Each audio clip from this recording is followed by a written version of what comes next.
Hey team, on today's episode of the Football Feast, I have Bojan Šobot. Bojan was born in Perth, Australia, and was identified by Barcelona as one of Australia's top talents. Bojan was invited to Masia to train and play with Barcelona's under-15s team. He was also meant to head over to Paris to train with PSG's academy, which was unfortunately blocked by COVID. He's been to academies all over Europe, and he's currently trying to attain his first pro contact. During this episode, expect to hear Bojan's upbringing and his dad's philosophies, the coaching that made him into the player he is, the ins and outs of Barcelona's La Masia, including what training sessions were like and the caliber of players there, what a full-time scholarship at Barcelona's youth academies look like, and why he knocked it back, the challenges of making it, what Bojan has faced, and what he recommends to other up-and-coming talents, and much, much more. Enjoy.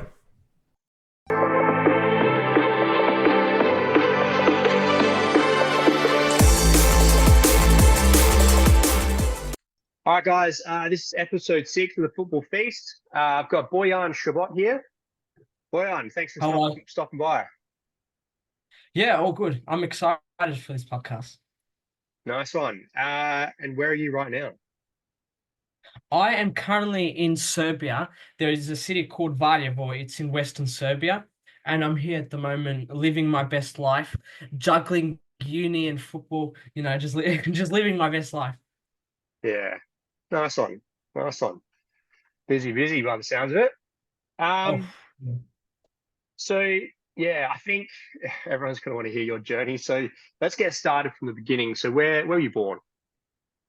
So I was born in Perth, Western Australia, starting at a club. My dad was a football fanatic. And so he would get me at a very young age of 4. He would okay, there's a wall here.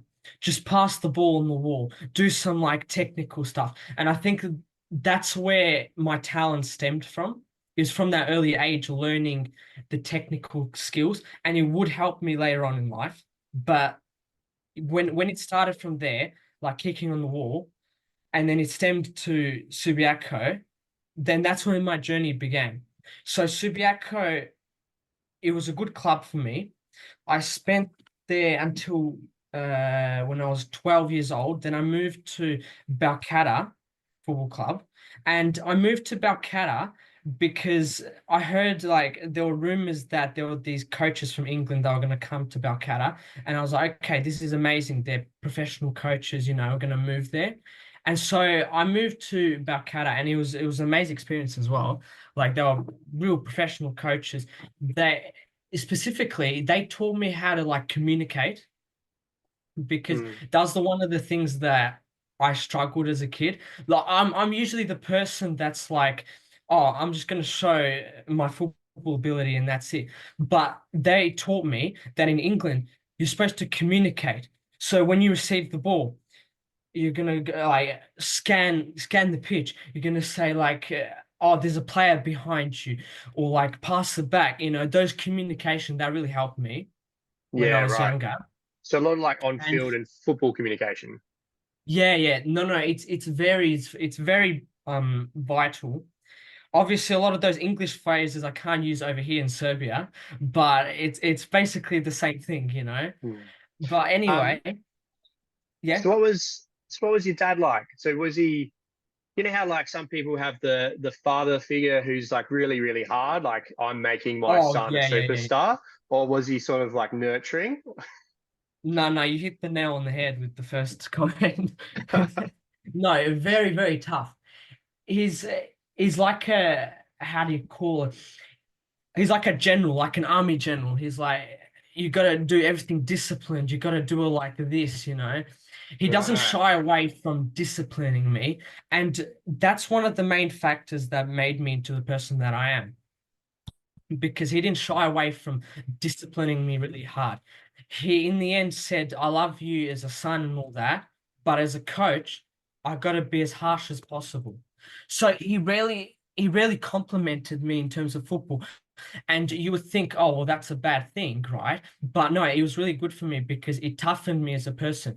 I'm usually gentle as a person, right? But he made me into a warrior on the pitch.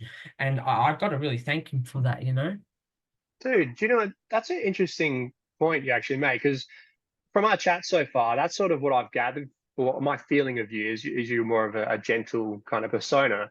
But when Yeah. I seen your highlight reels, you don't come across like that on the pitch. No, You no, look no, no, no. like, yeah, you're hard at it. Like, yeah, Yeah, yeah, the one that makes thing he's sense. told the one thing he's told me is that you can be a nice person and a kind person to everyone, respect everyone. But when you're on the pitch, even if it's your brother, even if it's whoever you know, you just gotta kill on the pitch. You just gotta like absolutely destroy on that pitch. It doesn't matter if it's your brother, doesn't matter if it's your friend. You gotta get that out of your mind. You're playing football, you're here to win. And Wow, that's kind of his methodology that he put on me. wow, that's solid. Um, what was some of the punishments like? Push-ups or laps? And it was mainly shunning, honestly. Like I'd come back from Oh, like a bad training session and you just not talk to me for like for like a day or two.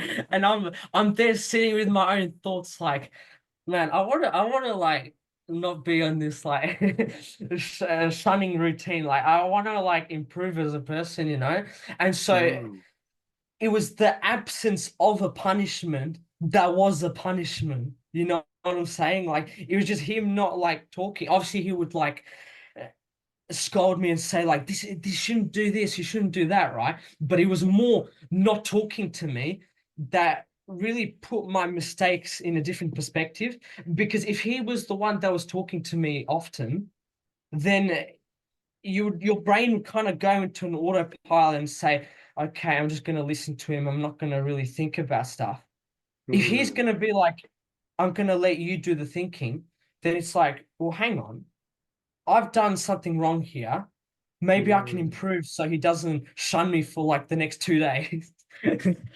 Yeah, interesting. So you sort of have to problem solve yourself. Yeah, Like yeah, you're yeah. you're you're evaluating what just happened and the match or training session or whatever. And in your Yeah. head, you're coming up with the solutions to what sort of you did wrong. So yeah, that's pretty interesting. But the thing is also, he would guide me as well sometimes. So I would obviously ask him questions like, what did I do wrong? Like, am I thinking straight? And he would obviously give me advice, right? But a Mm, lot of the times, I'd say like 90% of the time, it was just me and my own thoughts. I was only thinking about football. And I guess that's what creates me like how I am today, you know? yeah, yeah, very interesting. Um, all right, so yep, you've gone into your first club. Where sort of the journey keep going from there? Did you have any sort of like coaches that you remember at the time that really like sort of helped nurture your talent? Well, as I said, the English coaches did help me. There was one instance where at training, it was obviously like you play 6v6 or something like that, and the coach would say, "Okay, 2 touches." But for me, this coach, he was blonde. I can't remember his name, but he knew my technical abilities, and he was like, "Okay, for you, 3 touches." And I'm telling you right now, on that like training session, that mini game. I was on fire. I felt like Hazard because at that time, obviously Hazard was like really, really good player. He's playing for Chelsea, and he was like, Mm. he was that aura of Hazard, and I was like, I felt like that. I was like dribbling past players, doing those passes, scoring goals. It was just he made me feel different. Everyone else has 2 touches, I was 3 touches. Yeah, And so interesting. that was a coach at Balcata who was really good. So when I moved from Balcata to uh it was to Sterling Lions, yes. It was to Sterling Lions. There was this coach named Fran, and basically the context was I was without a club. So those professional coaches moved on from there. It was only like a temporary thing. And there was restructuring at the club. And I was found without a club. And I'm like, what am I gonna do? Like my parents are stressing. And this coach, like we played against them in a league match, and he knew me, of course, and he was like, "Why don't you come for a trial?" And unfortunately, before that trial, I fractured my wrist, and Mm. so I couldn't, like play at the trial. But he knew how I was and what a talent I was, so he was like, come here. And then like I was there as kind of like an assistant coach, looking at all the players. And he was like, yeah, I'm choosing you. And what do you think of these players? And a really interesting thing about that coach was it kind of ignited within me this passion not only for football, but for analyzing the game differently. So Right. I was usually only used to like analyzing the game as a player, but when I was at that trial, I was thinking, man, I'm like looking at it from a different perspective, from like a coach's perspective, from a tactical perspective, Yeah. And he really brought me into that light. He was a really, really good coach. I played Sterling Lions for 2 years. He was only coached for 1 year because of like some other family commitments or whatever. Yeah. But yeah, he really put me in the spotlight. I played really well there as well. Yeah. I made a lot of friends. And in the second year, it was a bit difficult for me for club level. But at that time, like in that second year, I went to Barcelona. Oh, And right. Wow. so to give you context for the Barcelona, I attended Barcelona's like football camps in Allenbrook. So that's like north of Perth, right? And the camps were amazing. In fact, I remember there was one coach, I forgot his name. I'm terrible with names, but he basically went up to my parents and was like, "What you have here, this kid, he's a diamond. Like, absolutely treasure him. He will become a great footballer in the future." And I absolutely destroyed in the camps, right? And that was one of Like, Barcelona's academy coaches? no, it was actually so the academy coaches were there, but the person I'm talking about was just a regular coach at Allenbrook. Hmm. And that's what I found interesting. He was a normal guy, and he really connected with me. Yeah. Basically, he told my parents, this kid is a treasure. He's a diamond, Yeah. right? You gotta treasure him. I don't want And to go too quickly to Barcelona. yeah, yeah, yeah. Just sort of to get a picture, because I think it's a really good insight. How often did you train Oh as yes, a this is a question I like. So basically, when I was young, like for my whole footballing career, I trained every day. But for my younger ages, I obviously focused more on the technical side because that's what I want to recommend to anyone listening here. When you're young, do not bother with strength training or any of like weights or gym. You're gonna get muscle later on when you like after puberty and stuff like that. When you're young, you need to focus on the technical stuff. You need to focus on passing, dribbling, shooting, whatever. You need to focus on the technical stuff because later on, when you're older, you can't magically learn that, you can't just like, oh, I haven't trained technical stuff when I was younger. I'll try it when I'm older. You can't just do that. It has to be ingrained within you. So when I was younger, I trained basically just technical stuff. And it was with my dad as well. My dad helped me like train individually. So like he would like pass the ball, he would like lob the ball so I can do volleys and stuff like that. He would be the one recording as well. And that's what I liked. He would post it on Facebook, like all my skills and stuff like that. And it was a real like confidence boost as well. That's what yeah. I got to say. So was But your dad there every day? yes. So But every day. So I he'd got go to work, and after work he'd just be training with you.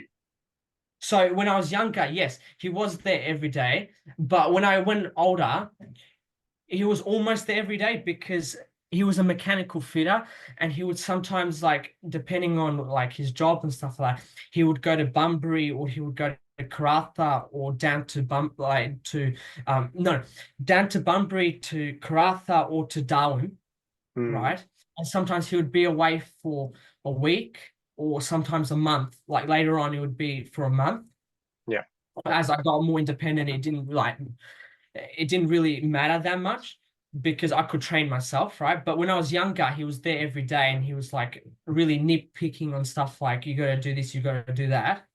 And Hmm. that's what really like set me apart from other kids is that father figure who would be there as a coach and help me with technical stuff, help me with training and stuff. Like he would be like, okay, we're free this afternoon. Let's go to the park. Let's shoot. Yeah, So wow. that was my younger like training schedule. When I was like getting older, that's when I started incorporating like, well, I still did technical stuff. That's a given, but I started incorporating more like tougher training schedules. So I would increase it to like 2 times a day, every Yep. day, basically, What morning, age did you afternoon. start doing that? So I would say, I'm trying to say it in correlation to where I've been. I Roughly. would say I started doing that when I came back to Subiaco. So that was when I was 15 years old. Yep. That's when I started doing lightly some strength training. So it was more like movements and stuff like that, core stabilization and all that. Hmm. It wasn't so much like packing on muscle. It was more, like movements, football movements. Yep. And then obviously I'll do technical stuff alongside that as well. But it was also around that time that I started incorporating cardio because obviously, I know, everyone knows a big aspect of football is running. I mean, football has changed as a sport. Hmm. And what I've noticed is the one who can outrun the opponents is going to win. Doesn't matter if you're Maradona, if you can't run, if you don't have any cardio, you're not going to last the 90 minutes, you know? And so Yeah. that was my methodology later on, so when it was like 15 years old, 16 and going on, right? And that's something I learned in Barcelona as well. The players were animals, Like I A- was looking at my teammates and I Animals, was, animals wow. as in physically, or animals as Yeah, just like physically and technically and just like mindset as well. I don't want to like describe the Barcelona thing yet. I'll leave it on later on. okay. But We'll leave but that they were excitement animals. to close to the end. They were animals. Like it shocked me because you can see that difference between European football and Australian football. Like it still Hmm. needs a lot of catching up to do. So coming back to the training sessions, when I was when I came to Serbia to play football, that's when my training sessions increased in intensity by double. Because although I had a lot of experience in Europe, like when I was younger, going to Barcelona, going to Partizan over here in Serbia, going to the Serbian national team and all that, I knew the difference. But when I actually came over here and started playing like whole seasons and stuff like that, that's when I realized, wow, these training sessions, these people are really, really different. It wasn't just a Right. matter of tournaments or camps. It was whole seasons. And I realized how much in quality and in strength they were above Australia. And Really? so So accordingly, yes. sorry. So you went off to Europe. You've done some of these camps over for Barcelona and Partizan and stuff like that, and then Yeah, you've yeah. come back to Australia, and the difference like massively shocked you. Like Yeah, you yeah. like for you, did you come back and just like everything was real easy? Like you're just walking around people and taking like having fun, basically. You know, this is the thing. It was actually the opposite. It was harder because when you're playing in Barcelona, you're basically a robot. You know what you're going to do. 1-2 Mm. touches, you're doing 1-2s. Everyone knows what they're doing. Everyone knows each other's names. Everyone knows what they're doing, and it's so much easier to play. But when you come back to Australia, like I did, it was just so much harder. Like the quality was Because drastic. everyone's sort of behind you. What you're trying to do on the Yeah, pitch, they're not completely understanding what you're trying to do, so it's not in syncrasy or synchronized. yeah. And Wow. I remember so many times I come from training sessions or games, and I would consider it a bad training session because I wasn't on like the same wavelength. And I'm just like there to my dad. I can't play with these people. They don't understand football. Like, how many times have I said it? I just can't play with them. They don't understand how to play football. They don't understand the 1-2s. They don't understand the third man runs. They don't understand it. And my dad, Mm. I remember him saying, "Look, I understand what you're saying, but whichever club you're going to play for in the future, it's not going to be Barcelona. So you're going to have to adapt to that." And that's I was like, yeah, I was a bit stubborn. I was like, but no, like I've learned high quality football. I should be able to apply that. And he was like, no, you got to approach it differently. Yeah, You I think gotta like act differently around them. yeah, that's understandable. I think okay, there's something I wanted to touch on, and then I think we'll get into that because we're going straight for it, and I know it's going to be a really hot topic, and I'm really excited to talk about that stuff. Um, we've talked before, and some of the guys that you've trained with or coaches that have influenced you. So Branko Yeah. Jelic. Yes. So I've been in his academy for 5 years, and obviously I stopped when I came over here in Serbia, but Hmm. he was a he was a coach that really influenced me Yep. because when I was younger, or like before I came to that academy, I wasn't really that good at shooting, and I had a lot of areas in my football that could be improved a lot. And he was the person that improved me a lot. So his academy is J&J Football Academy, Hmm. and basically, I remember the first time I came there, he immediately recognized my talent. It was him and Adi Juric, like them two are the two horsemen of the academy. But they noticed my talent immediately, but also they noticed my lack of shooting technique. Like my technique for shooting wasn't that good. And so they were like, okay, we're going to do some like one-on-one sessions with you and purely shooting. Technical stuff, you're amazing at it, purely shooting. And it was Branko Jelic specifically that really helped me in shooting. Like he taught me some new aspects about technique. And it was like, okay, so when you're shooting the ball, you got to whip it. You don't push the ball. You got to whip it. You got to unlock your knee. That's one of the things that are ingrained in my brain. You got to unlock your knee. Don't push Hmm. the ball. Unlock it. And it was those teaching aspects that really helped me in my football game. Even now, it's still like the effect of it is, I mean, it's invaluable. You can't put a price on it. But Yeah. Would you say no, uh, yeah, would you say it's a good thing to have lots of different coaches? Because it seems like each one that you're yes, describing has affected your game differently. yes. They're all each and every coach has impacted an aspect of my game. Each and every Hmm. coach has a specialty. Going back to Branko Jelic, he's a striker. He played in Crvena Zvezda, a big club over here, Red Star Belgrade, the English Yeah. translation. Yeah, I've seen that In he's played in the Champions League, he's played in the yeah, Bundesliga. yeah, Yeah. he scored 2 goals against Oliver Kahn as well. And I saw that game on YouTube. He's a prolific striker. He came to China and he was one of the best like strikers there, one of the best footballers there in China. And then I he mean, ended his career somewhere in Perth Glory, I believe. if But anyone's gonna teach you to shoot, a guy that's yeah, scored it against would be a Oliver Kahn's striker. not It would be bad. a striker that scored against Oliver Kahn, which is but no, actually that brings me to a point because when I was at his training sessions, he would bring all these good points like unlock the knee, um, like open your body and stuff like that. And after the training session ends, I'd have these sticky notes and I'll just write them down. I still think I have them somewhere around the house, but I'll just write all his advice on the sticky notes and I'd review them like before and after the training sessions. Mm, I remember those days. I would just sit in the homework. car. It was hot, obviously, because it was Australia. It's always 40 degrees. But yeah, like I'll just review the sticky notes, and that really helped me. Really, really helped me. And Do those later do on, those do those sticky notes still stick to stuff? No. They've lost the stickiness.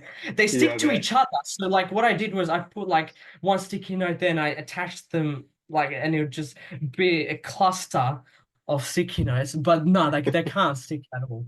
They've lost their stickiness. Oh, man, But that 40 degree heat sure takes it out of them. oh yeah. Surely took my spirit away from my soul. Yeah. Uh, But uh, no, like the J&J Academy really helped, and it wasn't just at the start. Later on, when it was like group sessions, obviously we would like teach different types of shooting.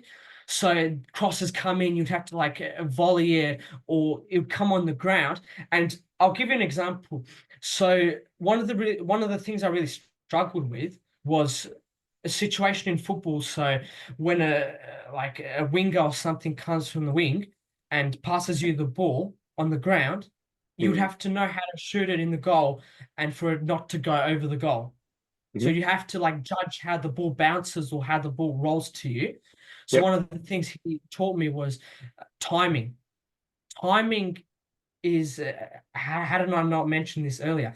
Timing is one of the greatest lessons he taught me Mm, because as a striker, he told me that it's not so much physicality or all this stuff. A striker's a different position because you gotta time it right. Because when you look at strikers nowadays, you have all sorts of bodies. You have Lukaku, like Lukaku is an example, right? You'd think he's a bodybuilder, you know, he's like, what is he doing playing football? mm, Timing. He knows when the ball's going to come to him.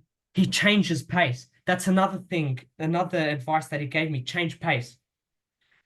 Because I was always like playing football at the same pace. He was like, no, when you're going to senior level, you need to change pace.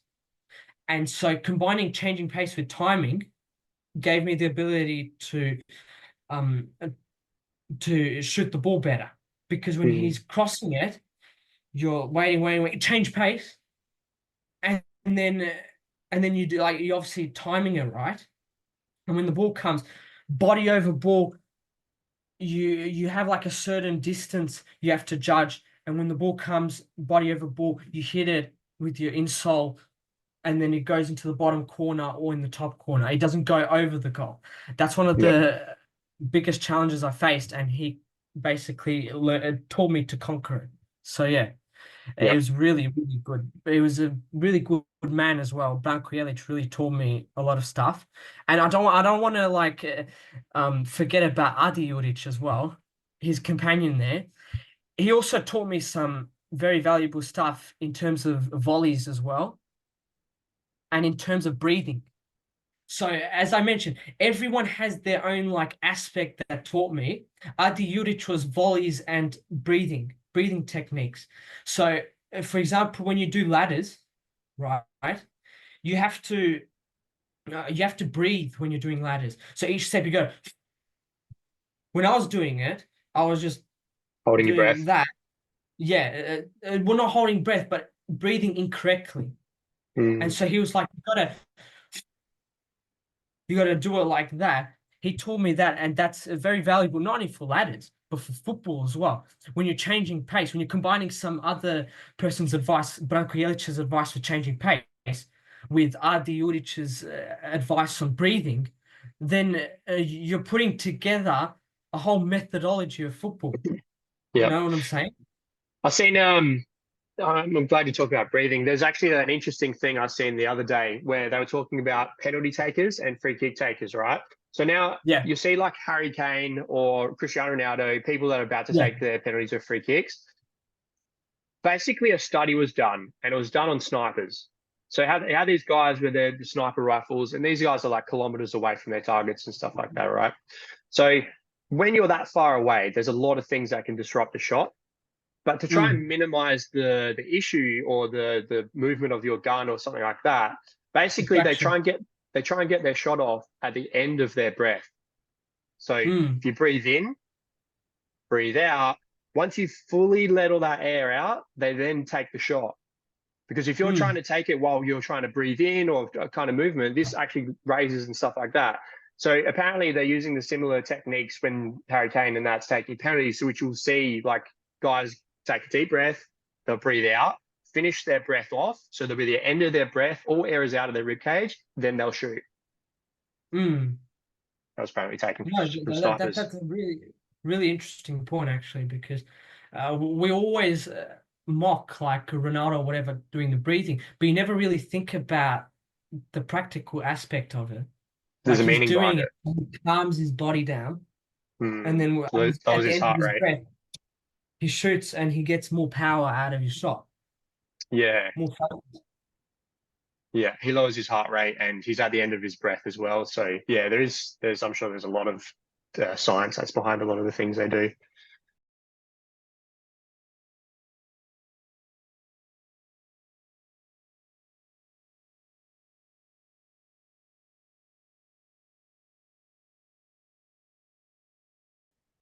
Okay, and we're back. All right, so another coach that I wanted to talk to you about was Ian Ferguson. Yes. Okay, so I'll give you some context.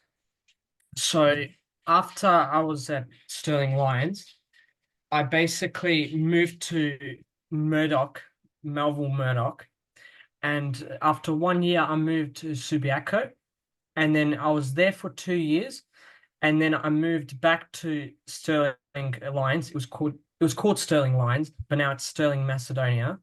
Mm-hmm. And the first team coach was Ian Ferguson. And so basically, Who's played for Rangers and Scotland national team.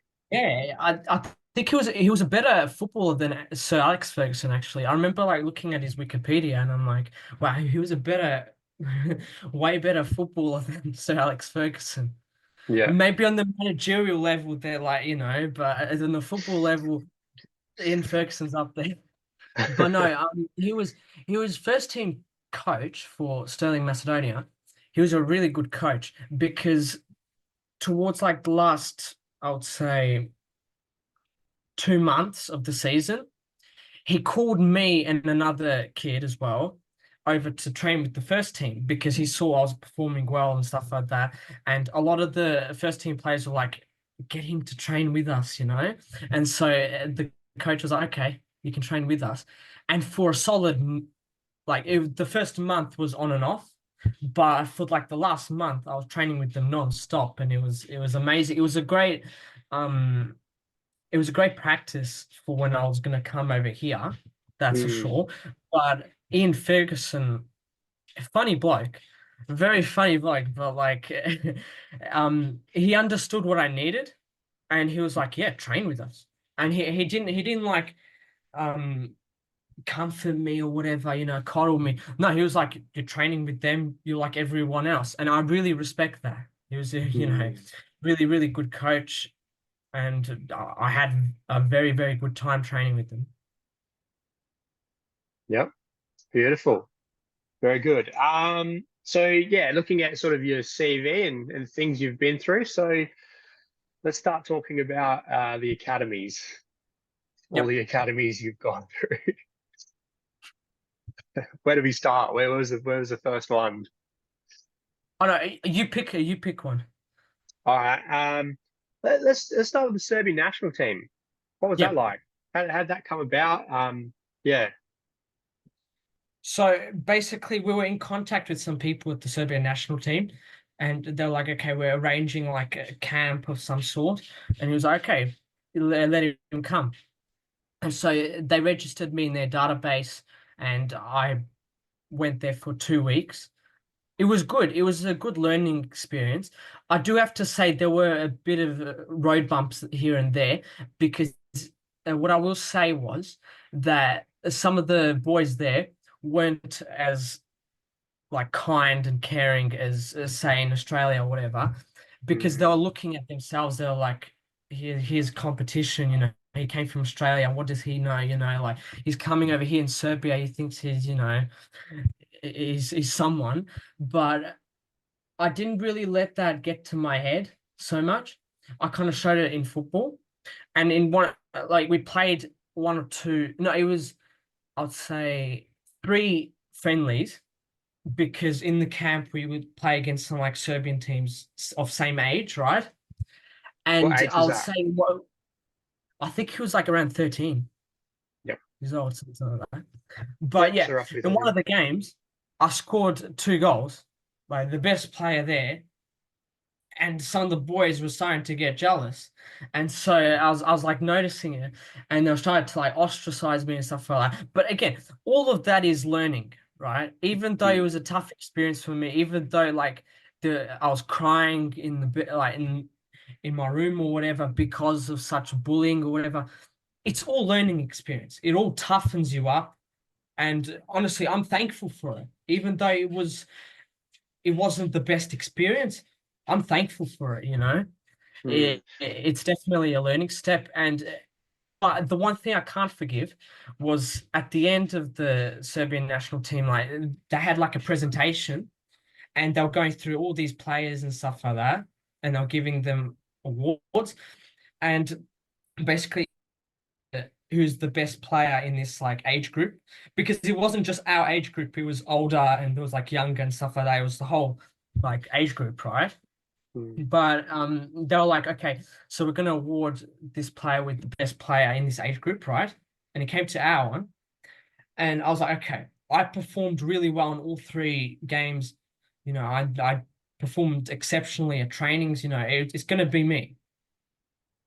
But then they chose this Bulgarian guy, and I was like, this is not right. But I was good friends with this Bulgarian kid, right? And we still are good friends, right? He played in. I'll give you context. Last year he played in Lazio for under 19s, and he Italy. played in their Champions League, and then he returned now in Bulgaria, and he signed a contract at Ludogorets, right, as a first league team, and he's playing well. He's a good player. Don't get me wrong, but Mm. when his own father came up to my father and said they were both exceptional, but Boyan deserved it, I was like, you know what? No, he deserves it for the humility, you know? He was like, no, this isn't right. Like he deserves it. And I'm happy to concede the award to him, you know, like I'm really happy at how humble he is. And so, like it surprised me because a lot of players there, they're not humble. They're like, I deserve this, I deserve that, like he's a terrible player and all that. He was like, no, you deserve it. And honestly, like he was one of the very few friends I had at that camp.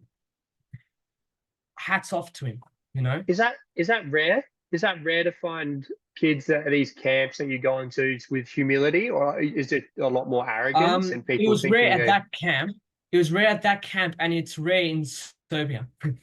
It's rare here in the Balkans because I guess you're kind of raised with that mindset that if you don't think you're the best, if you don't like just grab what you have, then you won't get out of whatever situation you're in. It's different if you're in Australia and Western Europe. It's like football isn't everything. In here, Mm. it's like football is everything because that's the only way you can get out of, for example, poverty or something like that. And so they have a different mindset. I don't blame them, but it's not a good mindset for football. You have to be humble and take it from me, you know? Yeah, interesting. So that camp, so did how many was it? A couple of weeks, and you Two lived weeks. there 2 weeks, and So, you so lived yeah, there. they have awesome facilities. So it's the facility, the same facility where the national team trains at, right? Mm. And they have this like hotel built into the facility, and the room's exceptional, like the pitch is exceptional, the ball's exceptional, everything's exceptional there, right? Because obviously it's the national team, and it's for all age groups, they're all together. And so I can't complain about the facilities and all that. But yeah, it was amazing. Like in terms of that, it was amazing. Yeah. Would you go back there? Or are you planning on going back there, or? Well, if they call me, I'm not that type of person now to beg because they have me in their database. And I Yeah, already so know, they'd be keeping an eye on you.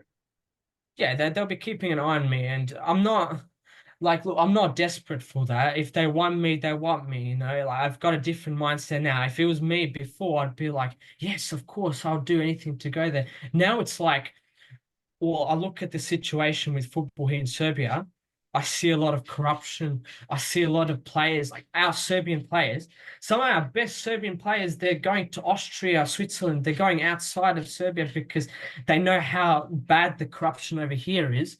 And they know, like, even if they go to some random team over here, they're not going to start because the players, they pay the coaches to start. And obviously, you know, it's not good for Oh, football, you know? sorry. So the players are paying Yes. coaches to play them. Yes, yes, yes. And that's what I saw over here in Serbia is when I came back. Um, like if you want to start, they expect you to pay them or do a favor for them, you know, like a favor may include, like, for example, if you're a mechanic or something like that, a favor may include I'll fix their car and then they'll start you or your son, you know, in the team. It's those types of stuff, and corruption is just terrible over here. And I absolutely hate corruption, even like in football and anything. I hate it because I'm a victim of it. You know, like I go to any team and I'm usually on the bench or whatever, and it's like, hang on, the quality doesn't add up here. Like, I'm humble, but like I can clearly see I'm above everyone else. So why am I on the bench? And it's like you start to realize, like, hang on, something's not right, and then you realize it's corruption. You know. Hmm. And so it comes back to the Serbian national team. They have me in their database. If they find value in me, if they like think, oh, I'm gonna get money out of him or whatever, call me. I mean, like, I'm not I'm not gonna beg them. I'm gonna say like I'm from Australia, I'm gonna give you some money. I've got my own principle. If they want me, they can have me. You know, I've that's basically been my own principle these couple of years because Hmm. I've seen everything happen here. I'm not surprised, you know. And Would so you if ever they want me, would you ever play for the Australia setup? Australia junior teams? see, interesting question because everyone's asked me, my family, my friends, and everything. They're like, when you become a professional footballer, who are you going to play for, Australia or Serbia? I answer with this: whichever team asks me first. Okay. Yeah. Whichever team asks me first, because realistically speaking, I'm eligible for both, Hmm. right? And if Australia come here and say, "Look, you're a real talent. I want you to represent Australia in like, the national team and stuff like that," I'm going. I'm gonna like pay for my ticket. I'm going. If Serbia, if the Serbian national team come and say, "Look, we've got an eye on you. Come play for us. You know, represent us." Yeah, I'm going. Yeah. It's not much of a struggle for me in terms of like who am I going to pick.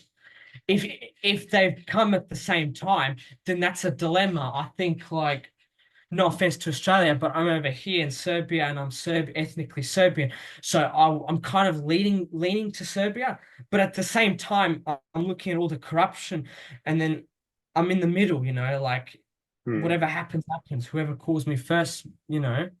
Yeah. Interesting. All right. So we've sort of covered national team stuff. I think maybe it'd be good if you gave us a list of the teams, the academies you've been to in Europe. Yep, yep, yep. So let's go there. It would be a pleasure. It'd be a pleasure. So I've been at, I'll list them all. I've been at Partizan camp for 2 times. I've been at the Serbian national team once. I've been at Juventus camp twice. I've been at PSG Academy in Perth once, and that was linked with J&J Academy. And I was actually supposed to go to Paris, but because of Corona and stuff like that, it messed it all up. I've been at Real Madrid camp once. I've been at Barcelona camp 3 times. I've been obviously representing Barcelona Catalonia Escola once for a month. Sorry. So I'll And just stop you there for a second, just so people at home understand what that means. You represented Barcelona, actually Barcelona in Barcelona, didn't you? yes, so what they have is, I'll explain. So the tournament was an Escola, that's what they say, Escola, the school tournament. And they basically have Barcelona schools all around the world. So they have one in Rio de Janeiro. They have one in America. I think it was, I believe, Los Angeles or whatever. They have one in Nigeria, Lagos. They had one in Russia, Moscow. They have one in, obviously, Australia, right? But they didn't have one in Perth, Australia. They had in Brisbane and Sydney. But because I was exceptional in those camps, they basically chose me to represent not just in one of the tournaments for, it was Sydney, but for the main tournament, it was for Catalonia, Barcelona. I got to represent me, and there was this one other kid that represented New Zealand. So you got chosen. He's Brazilian.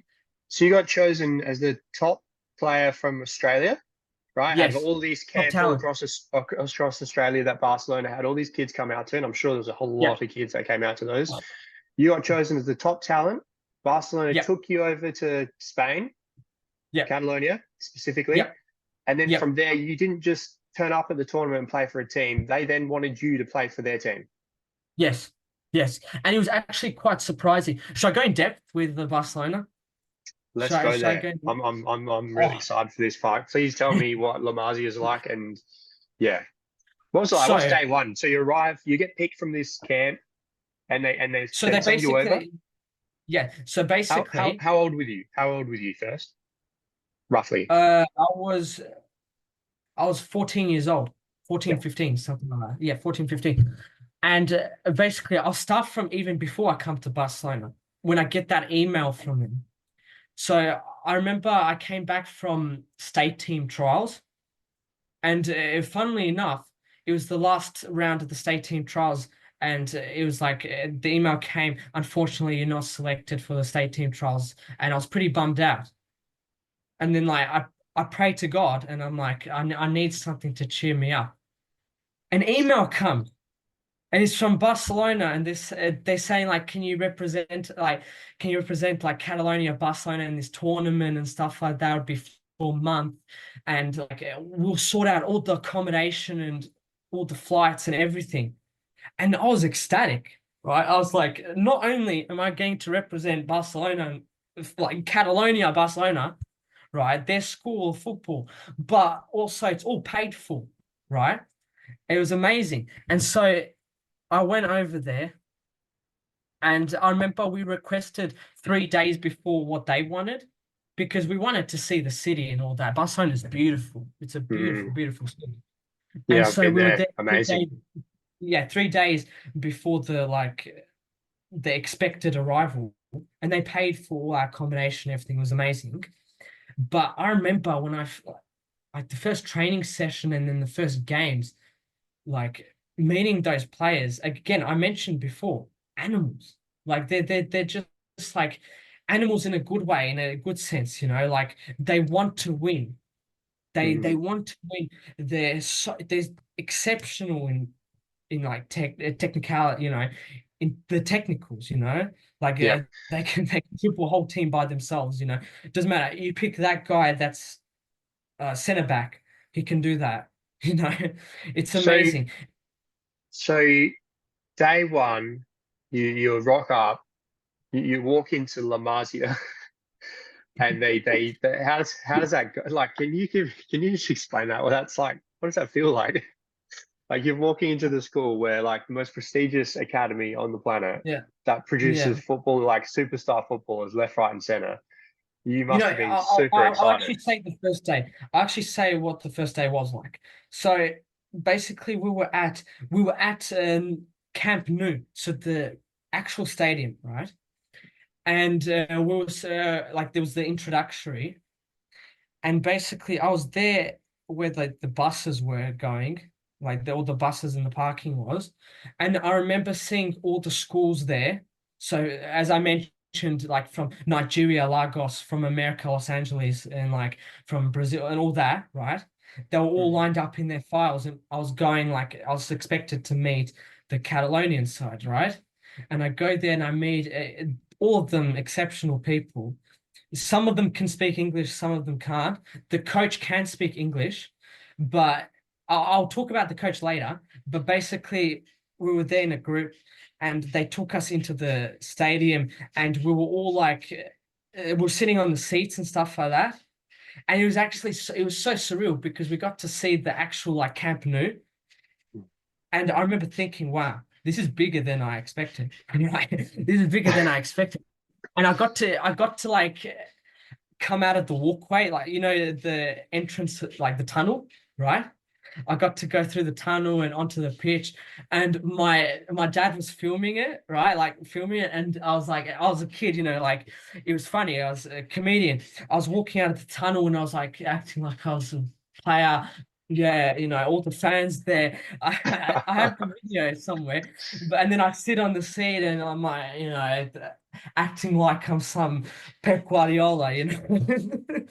But no, it was really good. So after that, we got to sit on the seat and they were introducing the whole like tournament and stuff like that. And it was just surreal. Like so many kids.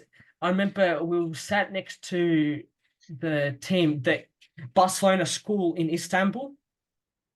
And I remember that like in one of the tournament, like one of the games in the tournament, they were like they're praying, like they're Muslims praying, right? And I'm like, wow, it puts you into perspective. It's from everywhere in the world, from like every corner in the world. Like it's not just like in Spain, or it's not just like from Australia or whatever. It's from everywhere in the world, and it puts you into perspective. Like if this isn't the pinnacle of my youth career, I don't know what is.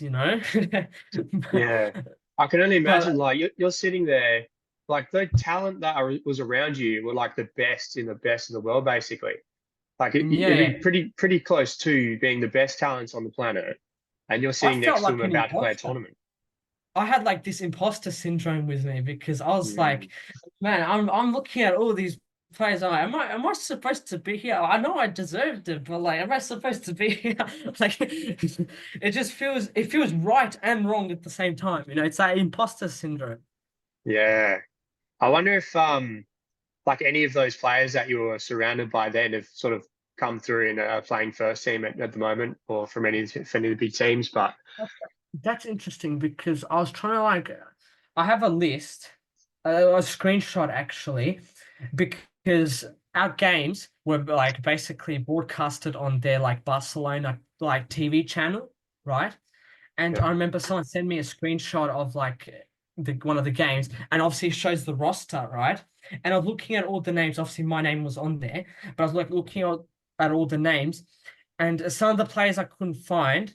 Maybe it's because Google was just being stupid in that regard. But like I think one player, there was this Indian player that represented Catalonia as well. He was there for a while, and I think he's is playing professionally somewhere in England. I can't remember the team, but I'm mm, like, yeah, good on him. And specifically about that Indian player, obviously all of them exceptional, but he's exceptional as well because in one of the games, I'll tell you, in one of the games against Santos, right? We were playing against Santos, and I basically come on at the end of the game, so that there was no limit to substitutions. I was playing at the start, I come off and like a little bit of a rest, and I come on, right? so sorry, And Santos. So is in like the Brazilian team? so no, no, no, like the Brazilian location of Oh the school. Yeah, but no, no, they're exceptional players as well. Don't get me wrong. They're no, probably no, they just are. as good as the Santos team, right? But basically, I come on and I do a dribble. They foul me, right? And we get a free kick, and this is at the end. And it was like neck and neck. This guy, this Indian guy, he gets the ball, places it down, and he shoots left foot, top corner. And like we win the game, right? And at the end of the game, like as someone was asking him, aren't you right-footed? He took the free kick, left-footed, and he scored top corner. I remember looking like, is this At guy for 14. real? Is this guy for real? Like he scores with his left foot and he Wow. goes top corner. Like you wouldn't even think about like even professionals. You wouldn't even think like, oh, I'm gonna shoot with my weak foot just for the sake of it. He was like, oh, because it was the situation to shoot with the left foot, and I was like, what? Like, what is shooting left foot? You're right-footed. What are you talking about? I Wow. remember like having a mental breakdown there, like obviously in a good mental breakdown, but like I was like, what? Where, like, am I in Mars or something? Like, what's going on? Yeah. Yeah. Wow. So And that's the kid that's like, I think professional now in England. So yeah. yeah, I'm sure not like a few of the other guys are not far off. Oh yeah, obviously. But I have a lot of stories to tell, by the way. Yeah. Tell me. I'm all Yeah. ears. You don't get to hear these But stories too often. I'll go through some of the players. So one of them was from Canada. Obviously, it's a Catalonian side, right? But a lot of the players were picked from other countries, right? And they were there for a while. This Canadian, I should have given him the nickname Alfonso Davies because he's like rapid. He was so fast. I remember we were playing against Rio de Janeiro, like the Rio de Janeiro in the semi-final, right? And I remember like I was passing him the ball. He goes from right back in our half all the way on the right side, like rapid, goes right side. He cuts in, he scores top corner, and that's the winner. I remember like looking like, bro, where have I come? Where have I come to? Like, honestly, this is Yeah. ridiculous. And then, Wow. yeah, Um. Oh, so yeah, I'm trying to. Obviously, there's amazing players there, but what were the actual like facilities like? Can you give me a like sort of description of like what that school looks like, or what they have set up in there, or no, fair enough. Hotel's amazing, like top notch, 5 star. so, so there's a hotel Food at their amazing, like, academy. huh? So there's a hotel at their academy. Yeah, yeah. But like basically, so we transferred. There were two hotels basically, one at the academy, and then we transferred to like another one that's close to there, right? And that's where we spend most of our time, right?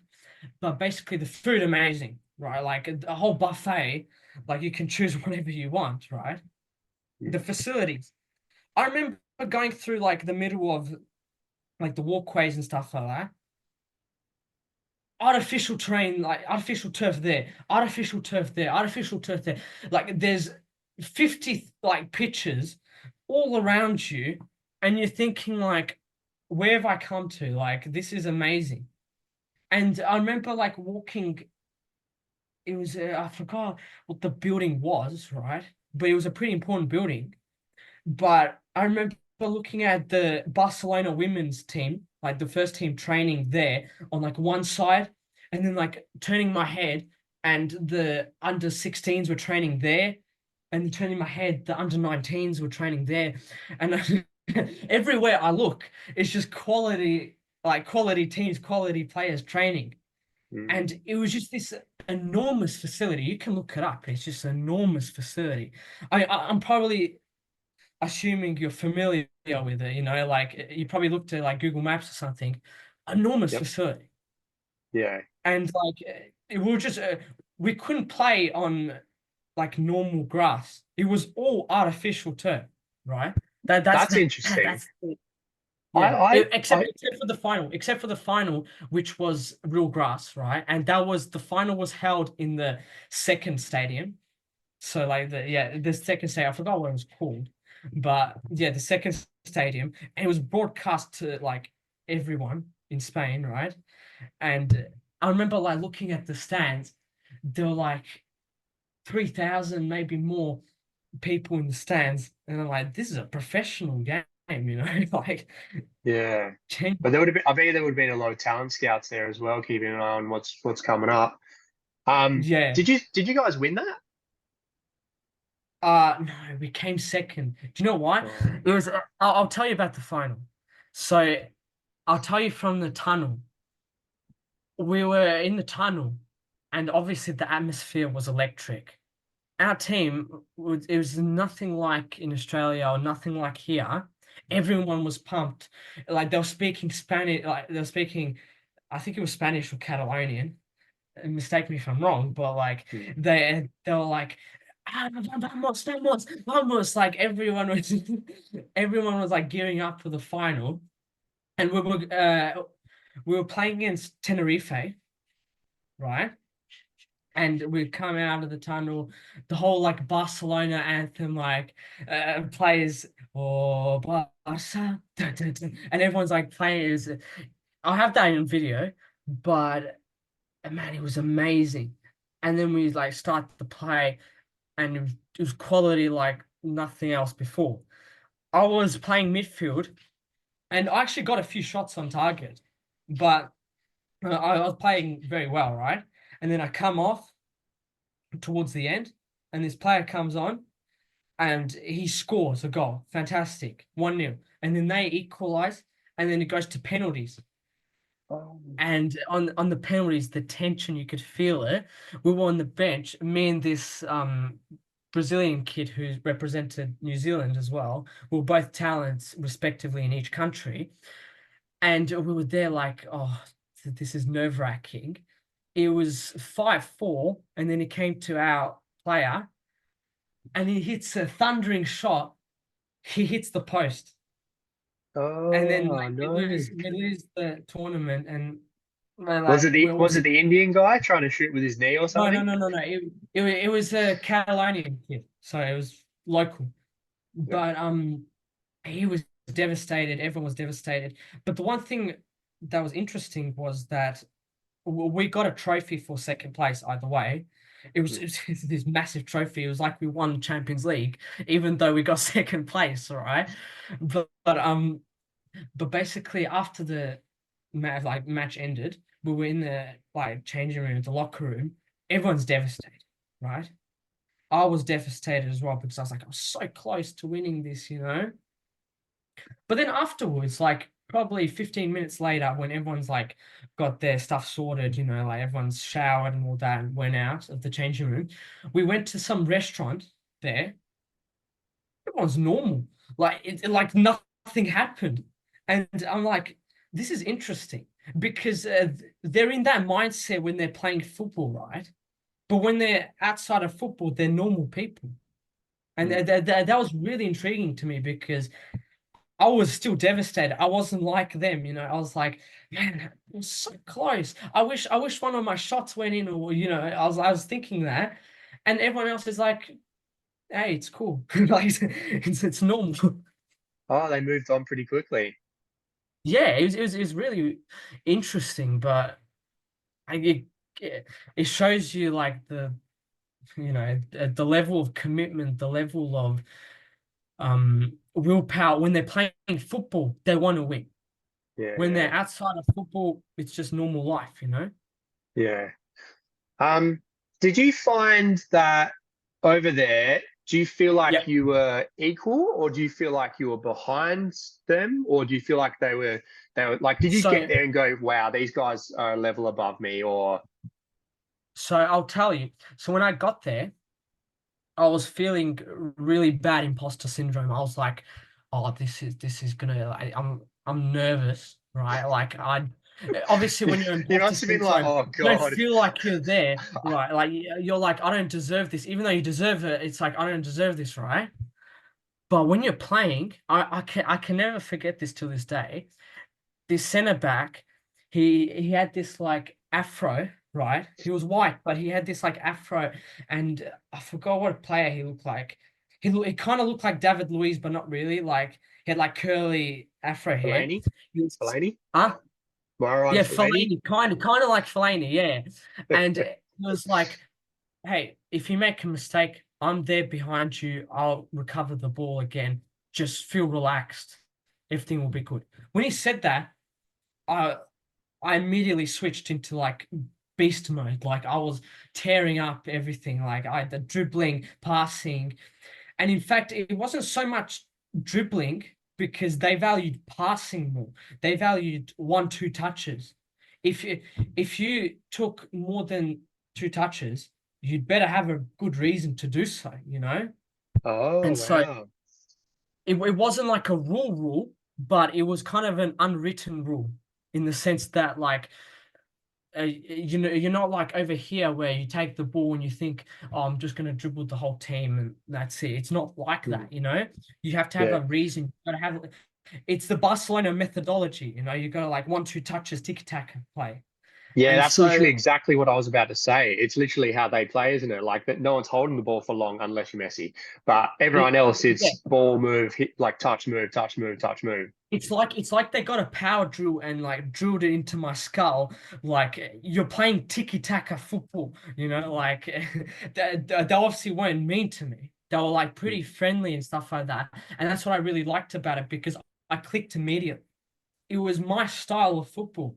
Like I never felt like that before. In all the academies that I played in, all the clubs that I played in, I never felt like that before. You know? It was Mm. completely different. And it was hard to obviously get used to like when I came back from Australia, like to Australia, it was hard to get used to that. But it was just I felt like a robot, like an algorithm, you know, it was just so natural to me. Like Yeah. I knew where to go. I knew like how to play the pass, like what passes to play. You know, it was just amazing. I remember like against we were playing against Toronto. I scored a hat trick then, and I Nice. felt so felt so good. Like I felt on top of the world. You know, like I scored a header. I'm not even that tall when I scored a header. Like it was weird. It was a weird experience, but it was amazing. But no, it was just that Barcelona methodology. It wasn't just drilled into that like when I was at Barcelona. It was also like prior to that when I was in those football camps. Because those football camps weren't for nothing. They taught us Barcelona methodology and how they played and stuff like that. They taught us all tactics, and it was kind of preparing someone if they were going to get chosen to go and play in the tournament. And obviously, I was chosen, and so those Mm. tactics really helped me. And obviously, as I said at the start, I felt imposter syndrome. I felt like I wasn't supposed to be there. But as soon as that like whistle blew, as soon as those people were like comforting me, I was like, I'm at home, and Yeah. I felt equal. Do you know, I love that. I love what that centre back said. Like I'm like obviously he was 14 as well at the time, but that's such good leadership, isn't it? And to hear that, and he must have maybe even sensed that a little bit in you that you might have looked a Mm. bit nervous or something. But that's wonderful to like give you that sort of confidence and to know that he's behind you and stuff like that, and it just opened you up and let you play free. So that's yeah, that's really cool. That's a good insight. Yeah, and the Um, coach, yeah, oh yeah, so what was the coach like? yeah. So the coach, he was amazing. Hands down, the best coach I've ever had, ever. Why is that? And for because I'll tell you this, right? In the like a changing room or in like the locker room at half time or before the game or like after the game when we're talking about tactics, he would speak to all the other boys in Catalonian and he wouldn't just forget about me. He would then go to me and speak English and explain it to me really well. So then when I was on the pitch, I knew what to do. And so when I was playing like a couple like the games, right? I was fully expecting like, okay, I'm new here. I came from Australia. The quality obviously isn't that good compared to Barcelona's team, right? So I'm fully expecting to like come on the last 10 minutes or something. This man put me on for every single game for minimum 75% of the game. Like it was totally different to me. Like I wasn't expecting that. But he instilled a confidence within me that I was like in that academy for 5 years already, you know, like it felt like that. You know what Yeah, I'm you're saying? equal. Like it felt like I was there for a while. Like that I wasn't just some kid from Australia that just Yeah, came and because played for them. It was like, well, you're literally playing with like Barcelona's under 14 team or under 15 team or something. under 15. Under 15. Yeah. Yeah, and it was surreal, honestly. Like it was just, I What remember was thinking, like, well, why is he putting me on? Like, there's so many other players that are like experienced. Why is he putting me on? And he puts me on, and I play well, and I'm like, this man is probably onto something. Yeah, he must have liked it or must have seen something in the training sessions. So what was the But training yeah, session like? Were they good? Were they different? Were they better? Harder? I'll say one word. Rondo. Rondo, Oh, Rondo, Rondo. yeah? Literally like practically 50% of the training Rondo. Like, Really? yeah. Like it was insane because like you would think, okay, they would have like some fancy tactics. They would have like, I don't know, like you imagine what it would be like. But it was Yeah. 50% rondo and it made sense because their game was a rondo. Like when you go out on the pitch, it was a rondo when you really think Wow. about it, because uh, it was teaching you to be calm on the ball, but it's also teaching the people inside, don't make a mistake, otherwise you'll be inside, you know? Yeah, And yeah. so So those rondos, like obviously you're playing with players that don't give the ball away very often. And yeah. were they different types of rondos? Were they quite creative and like had different like different rules No, and stuff like that? Or was it just kind of rondo, simple. two in the middle, three in the Simple. middle? It was simple, really. It was two in the middle. Mm. Sometimes it would be three, but it was two in the middle, and it would be a circle obviously around, and obviously one touch. If you would had two touches, yeah, like nah, you're booted back to Australia. Oh, yeah, yeah. No, no, I'm joking, but like, uh, it was one touch, right? Like they put pretty much emphasis on one touch, and it was interesting because one of the learning aspects was, can you handle the ball only with one touch, right? And so it was amazing. Like it was natural for me as well. That's the one thing that I'll say to anyone about the Barcelona. It was completely natural to me. And that's what was like shocking, because you would think go to somewhere else, like across the world, it would like you'd have a lot of time to like prepare and to like adapt. No, it was instant. It was like I played there forever, you know? Mm. Yeah, wow. And and so also, I would say 50% of the training sessions were rondos. The other 50% were anything from passing to shooting to like long balls, like basically Diagonals. those types of stuff. Did Like it they was, do it was, much? it was basically passing drills. A lot of them were passing drills. Yeah. Did they do many whiteboard sessions with you? Yes, yes, yes, yes, Yeah. yes. What was It, that like? it was much easier to understand as well with the whiteboard, but a lot of it whiteboard. You would have like one big whiteboard that the whole team can see, and then a little whiteboard that goes to each player, and like you do this, you do that. You obviously talk tactics. Yeah. What did he draw? What was some of Barcelona's tactics? So it was more movement, third man. There was emphasis on third man, and it was basically like um. So I'll give you an example. Basically, he was talking about how the pivots, the midfielders, Yeah. you don't drop back too much. You don't go wide too much. You stay in that center. He was talking also about um, wingers. Don't come in too much. Go out, expand the space, because he was talking to one of the wingers, to this Brazilian kid, that if you go in, that puts pressure on the midfielder and that constrained space. Go out, more space.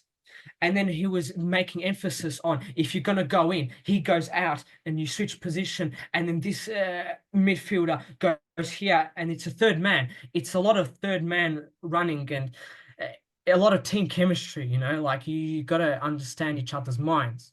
Mm. Did he have you That do was, like so when you were attacking, was it sort of one formation, and when you were defending, it was sort of another?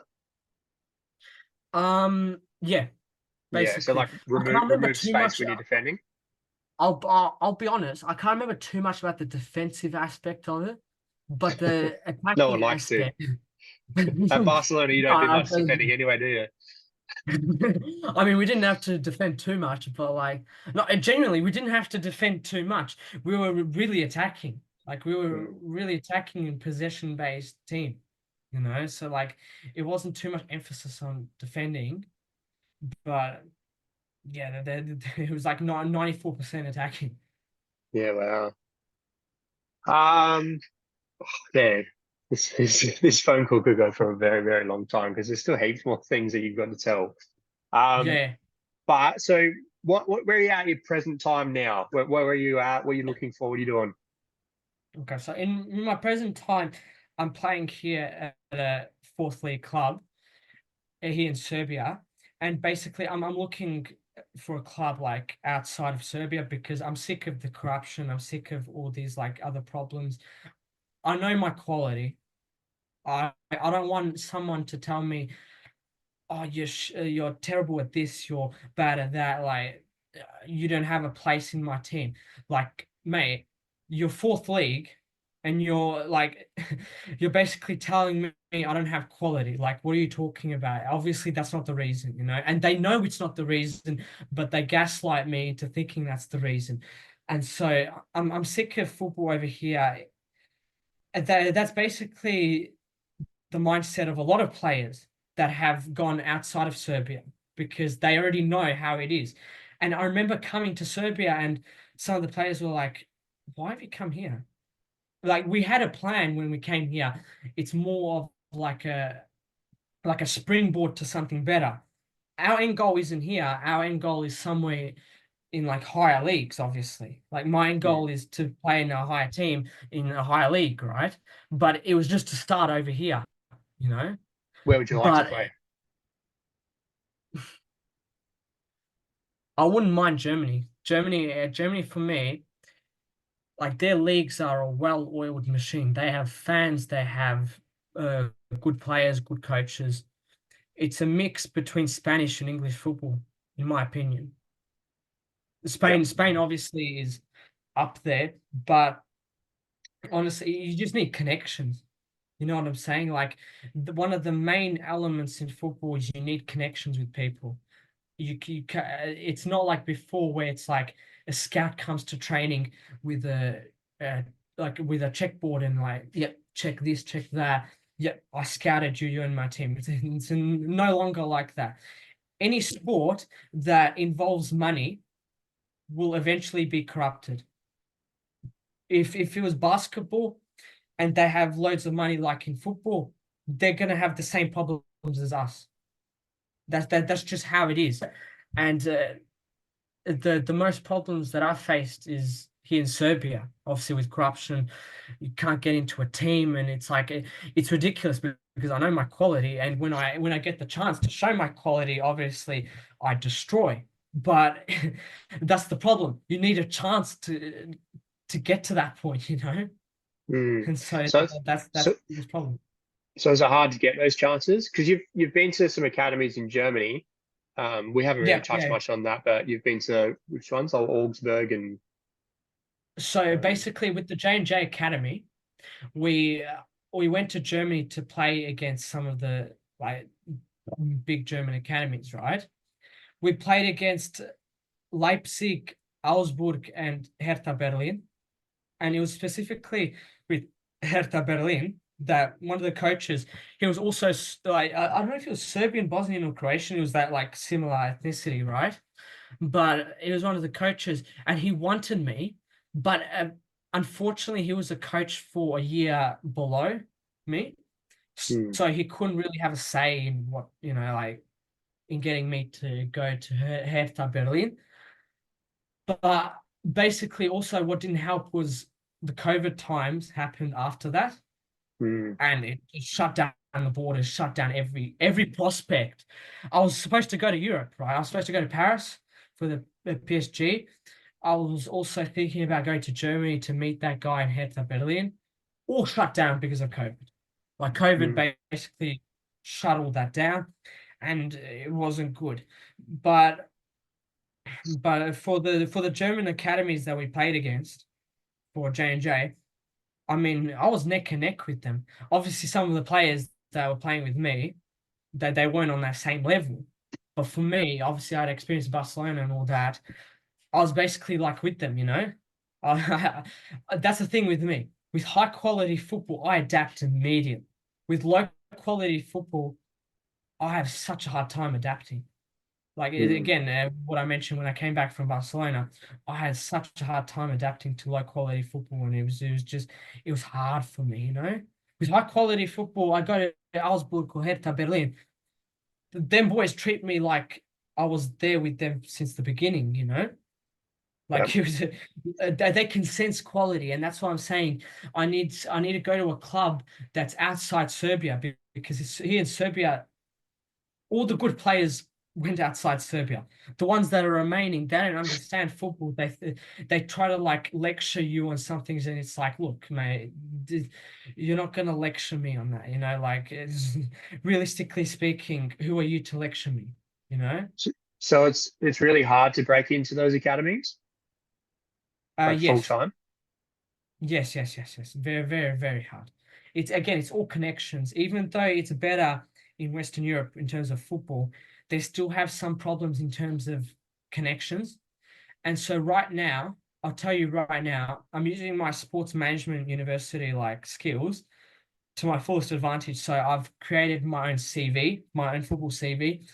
I've basically fabricated a message and I basically copy that message and I look at all the teams in all the leagues in Western Europe. So I aim for third league, for example, third league France, right? Or fourth league France. I look at all the teams and I go on Instagram. I send them like my CV and like my message. And it's like, contact me if you're interested and stuff like that.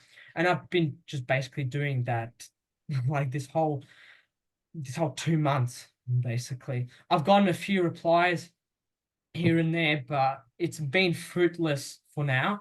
But I'm still hopeful that something will happen. Yeah. Yeah. So you just sort of got to keep knocking on that door, don't you? And keep going to Yeah, those different academies for the perseverance. different things and try and find that right coach that just takes you. Yeah, it's more in terms of like, so for youth, a big emphasis was on academies because clubs doesn't really matter. Like you could again, I've been in Barcelona and I'm here now. You know, it doesn't really necessarily mean you're in Barcelona now. You're going to end up in Barcelona. You know, for in terms of youth, right? But when it comes to senior, clubs matter. Clubs definitely matter, and you have to be willing to sacrifice everything. So if for example, a French team saw my message and said, "Yeah, we're interested. When can you come here?" You got to be willing to sacrifice and say, look, I'm going to go to France now, drive all the way to France or fly all the way to France, leave everything behind and just try out. You know, you can't do it any other way. Yeah. Wow. That's pretty interesting. Yeah. You've got to, you saw your life sort of hung up, sort of waiting and trying to push that chance and push that chance and try and get open that door. Yes, That'd be, senior football isn't forgiving, you know, like a lot of players waste their talents and mainly because of finances and all that. But luckily, it's not a problem for me per se. But still, I'm a humble person, you know. I realize that a lot of people they struggle with finances, they can't do that. And I'm not gonna elevate my position. I came from Australia, you know, and now I'm top of the game or something, you know, like I'm with everyone, you know, like I'm in the same game. I'm waiting for my offers, I'm waiting to see who's interested in me, you know, like that's the game of senior football really because football is an industry and a business and it's just hard to get into it. Once you get into a club, once you get into that industry and that business and that field of connections, then you can't escape that, right? Like for example, if you sign for a team that's in second league, there you go. You've practically made it. You can't you can't like go down anymore. Doesn't matter how bad you play football, you can't go down anymore. You can only go up or stay at the same level, you know? The main challenge, the biggest challenge is to get into that business, into that circulation of connections. So what I mm, mean by circulation of connections is get into that business where you know a lot of people, you know all these coaches, you know all these technical directors, and then you've basically set for football, you know.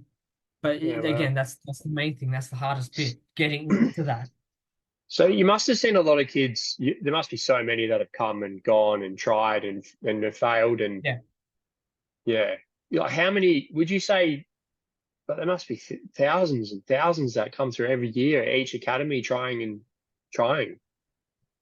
Yeah, academy is there to teach you skills and to get you experience. It's not so much to set you for senior football, if you know what I mean. That, that Yeah, that's but that's the biggest mistake a lot of people make, and I hope this ends up on a YouTube Shorts for you.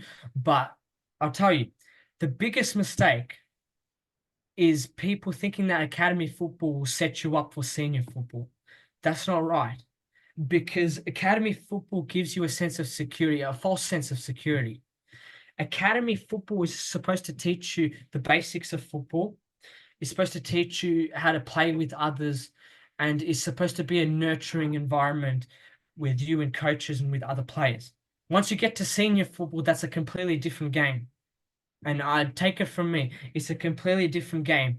You then have to think about, how am I even gonna like get into the vision of some of these coaches in these clubs? Not even like show your football. That's the sad bit. It's not even like it hasn't even come to that point where, oh, am I gonna show my footballing ability or whatever? It's, am I even gonna get a chance to show my footballing ability? That's the point. That's the sad bit, and that's why so many fail. They don't get the chance to show that. hmm. So those like all these academies you've done to like Juventus and when you went to Hertha and stuff like that, are Yeah. they're their chances, aren't they? Yeah, so you get to form connections with some of those coaches, but then again, it doesn't set you for senior football. You know what I'm saying? These coaches only like deal with younger youth. They don't really set you up for senior football. So they They're don't. they're really good in teaching you the school of football, the Hmm. technicalities of football. That's why I'm good at playing football now. You know, it's because of those academies and those schools of football, right? Don't get me wrong, they're like 100% useful. But when I'm talking about um getting into that senior football, that that has nothing to do with that, you know? Yeah. So like, because so say if you were at Partisan and stuff like that. So when you were training at those academies, they didn't go, Yeah. okay, we're going to move you into the senior team now. Well, they have that's the thing. They have my name in their database. They know who I am, right? It's not like they've forgotten about me. They know who I am. And I've called them like a couple of weeks ago. Can I train with you guys? Right? Like, can I train with the first team? I've been at your like camps and academies and stuff like that. Can I train with you guys? And they're like, the coach isn't looking for younger players. They're looking for players from like overseas and stuff like that. And it's sad because you think, is that what Serbian football has come to? You know, like, Mm. I remember my dad like pacing down the walk, like the hallway, like, what do you mean you're not interested in younger players? Like, what does football come to? You know, So and that's would you say that the pathway through Serbian football, so say playing for Serbian academy teams and trying to make a pathway through there is a bad pathway, like one that only kids should only avoid? if you have no connections, then that's a bad pathway. If you're willing to pay money, if you're willing to be playing there for like a year and then get sold out to Moldova or some other Eastern European team and then be forgotten, then amazing. Come here. Come here in Serbia. But if you're willing to make a living out of football, it's not enough. You have to sacrifice far more. Yeah. So then maybe obviously if they so I guess advice wise, if you were going to give advice to some Australian kids who are trying to take a similar journey to you, um, Yes. maybe Serbia is not the right direction they should be heading towards. Maybe they should be looking towards somewhere different. I necessarily disagree, because I'll say this. Serbia, although it's been a real challenge, real difficulty, it's really tested me. That's the beauty of it. It's really sharpened me and hardened me, and it's made me a lot tougher. My advice for the people in Australia or somewhere else in like America or Canada or whatever, come to Europe as soon as possible, because the quality of football is nowhere near where you guys are. Come to Europe and then adapt. Take a year or two to adapt to whichever country you're in, right? Because it took me a while to adapt here. Even though I'm Serbian and I speak Serbian and I know football, it still took me a while. I'd imagine someone who is from, for example, America or Australia, speaks only English, comes to Serbia, or like, for example, comes to Serbia, doesn't know the language, doesn't know the culture. It's going to take him far longer, you know? And so I'm saying come as soon as possible. Come over here to Europe. Be hardened mentally, because football's a mental game. It's not just physical. Be hardened mentally, be hardened physically, and then you're going to destroy everything in your path. That's what I'm saying. You just need to come to Europe as soon as possible. Choose a team. It doesn't matter. Like, my mistake was, okay, I'm going to aim for first or second league because I know my quality. And respectfully speaking, it is my quality, but that's not how it works. Start from third league or fourth league or even like lower, work your way up, and then form connections. That's the main thing. Form connections, and then you're set for senior football if you form connections. You know, if you've got someone like a coach, for example, or technical director or president from a second league team or third league team, and then like you contact them, they say, yeah, come. You trial out them, you impress them. So your advice. So basically, say if a kid is like, all right, I want to go to England. Yeah. It would be better for them to go to Division 3 team and start their way there than to turn up at Manchester City's doors and knock on the door and say, hey, can I have a shot? So Manchester City, unless Pep Guardiola is going to come out with a cup of milk and some cookies, I don't think it's going to happen. But no, yeah, like, but I mean, like, it's a better way, a route for them to get in. So don't try and go to the top. Try and aim a bit sort of lower and work your way up from there. My advice is to humble yourself. It's not embarrassing for you to start out in, I'm just giving you an example, 11th League of England. Obviously, you're not going to do that, but it's not embarrassing to start there. What's embarrassing is if you end up there. And that's the real advice I give you there, is because don't try to shoot up as high as possible and then fall down. Start humbly at some like fifth league or some local team. Get used to the way of life, get used to the culture, the mindset of some of these players, and work your way up. Right? That's my advice. And then you're gonna get to the top with that advice again. You know, like, okay, so that Barcelona under-15s team, right? Yeah. What's stopping? Is it hard for someone to go over and to make it into those? So is it? So wait, what's the question again? So, you know, like that Barcelona under-15 team that you went and did a tournament with, and so is it hard for an Australian kid to leave Australia, shoot over there, trial for those teams, and to make it into those teams? I'm not sure how it is now. I think the program is discontinued, if I'm not mistaken.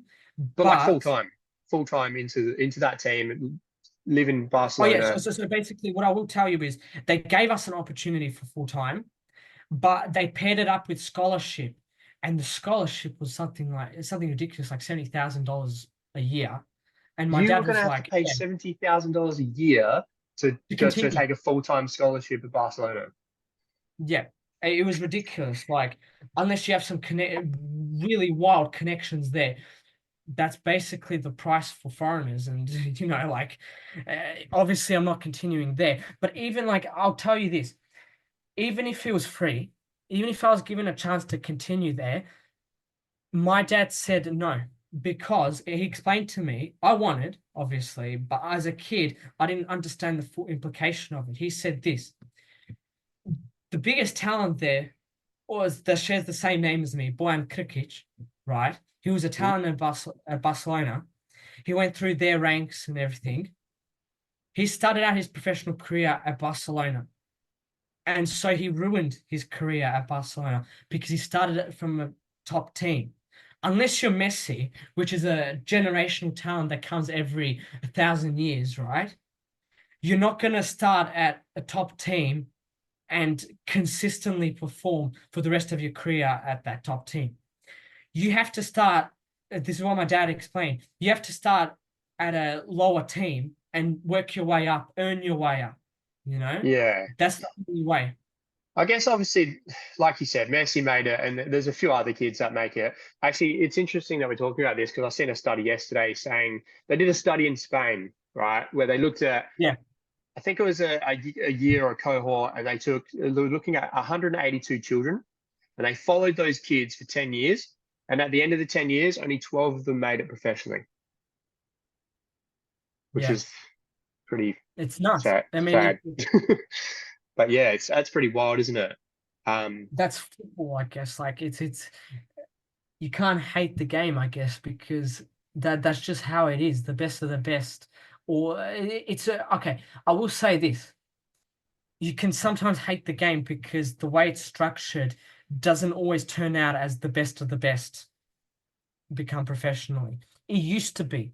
I will say it used to be because you would used to hear stories about this Brazilian kid comes out of these slums and then becomes the Neymar, you know, like you'd hear that. But now it's more like, well, he has to get lucky first. You have to get very lucky to be in the spotlight, and then you have like a 1% chance or even less than that to become a professional footballer. It's way harder. I'm telling you, it's way harder to become a professional footballer in this day and age than before. Yeah. It sounds very difficult. It just sounded difficult before I spoke to you, but yeah. Yeah, and I suppose like your avenue that you're discussing and you're suggesting, I mean, a lot more kids are going to fail at, aiming for the top Premier League clubs and turning up at those doors than if you aimed for third, fourth, fifth division England and sort of trialed there. You've probably got more chance of making that first team and then building from there. Hey. Yeah, because I made many mistakes when I came here. Like I was thinking like I was doubting myself a lot. That's one of the main mistakes. I was doubting myself a lot because I was chosen to play for a team that was for like under 19s, and it was in the second under 19s league. So like say you have like the first under 19s league and then you have like a second tier, right? I was there and I wasn't playing as much, and I was thinking like, am I washed? Like, what's going on? Like, am I not playing well? Am I not like, have I lost my talent or that? Don't enter that mistake because you're going to face so many difficulties at the start. It's ridiculous. The amount of difficulties I faced at the start, honestly, like, take off my hat from how I dealt with that. But Like what? Like what? so basically, I'll say this. I had to deal with the culture from all the boys and how they were acting towards me, and they were just like terrible people. I had to deal with that. And alongside that, I get the ball and the coach is screaming, pass the ball, don't hold on to the ball and all that. And it was different from Barcelona because you don't have players capable of like playing with me. And also you don't have that structure to play with. And so you would pass it to another person and he would take like 20 touches and you'd be like, what's this favoritism, you know? You'd have to deal with that. And also, one of the biggest challenges I faced was jumping clubs and trying to so I'll explain it to you.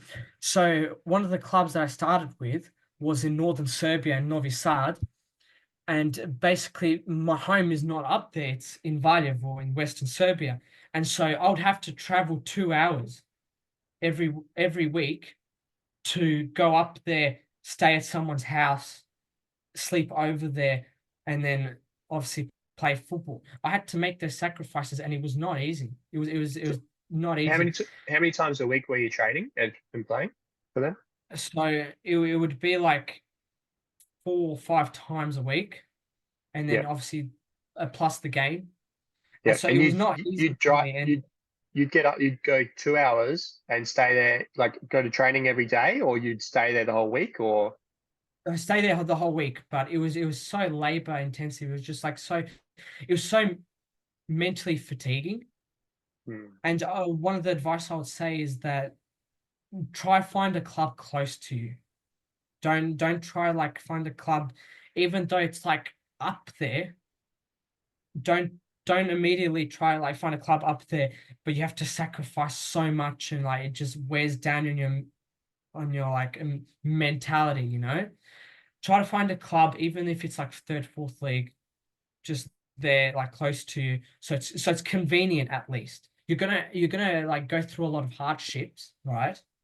But just make that convenient to you, so you don't have to waste money on fuel, on accommodation, on all that, because Hmm. we wasted a lot of money on fuel and accommodation, and on paying the coaches and stuff like for like training sessions and all that. It's common over there in Serbia, and it's just it was one of the hardest challenges in my life, to be fair to you.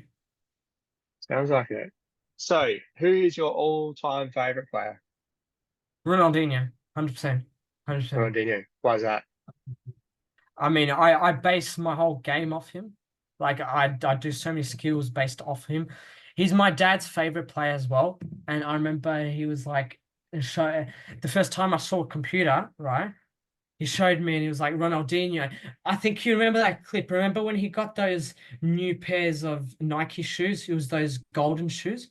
And he was Yeah. hitting the crossbar like 3 times. That was the Yep. first video I saw of him, and Yeah. and of YouTube as well. Like, and it was just mesmerizing. I remember watching his highlights every day, and I was like, that's the player I want to be. So yeah, he's my favorite player. I loved the smile, like how he was always so happy and stuff like that. It's a really nice, Yeah, yeah, I know, really nice yeah. icon to sort of see. Yeah, good, great player. Which team do you support? So basically, it's not a simple question because the team that I support is Partizan, the Serbian team, right?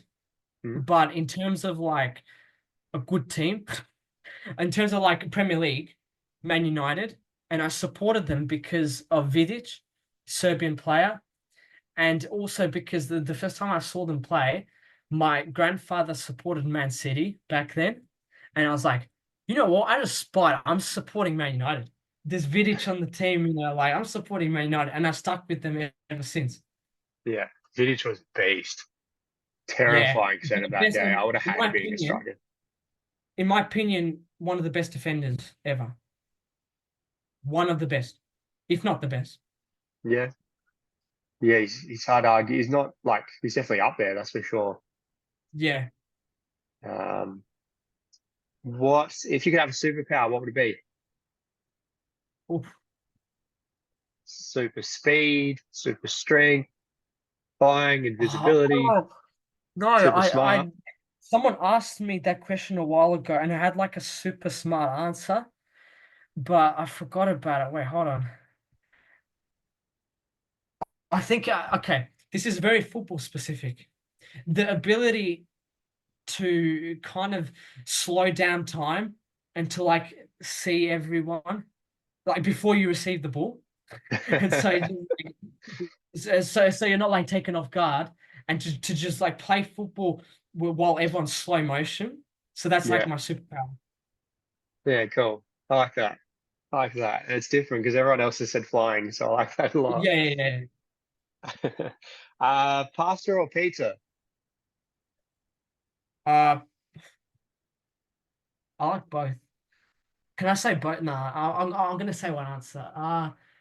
Pizza if it's a good pizza, but What on any what's a other good day, pizza? yeah, What's a good pasta. pizza? Huh? Just a normal pepperoni pizza. I Oh don't yeah. really like too many added stuff. I just like normal, original. Yep, fair enough. If you played a sport other than football, what would it be? Hmm. I can't play.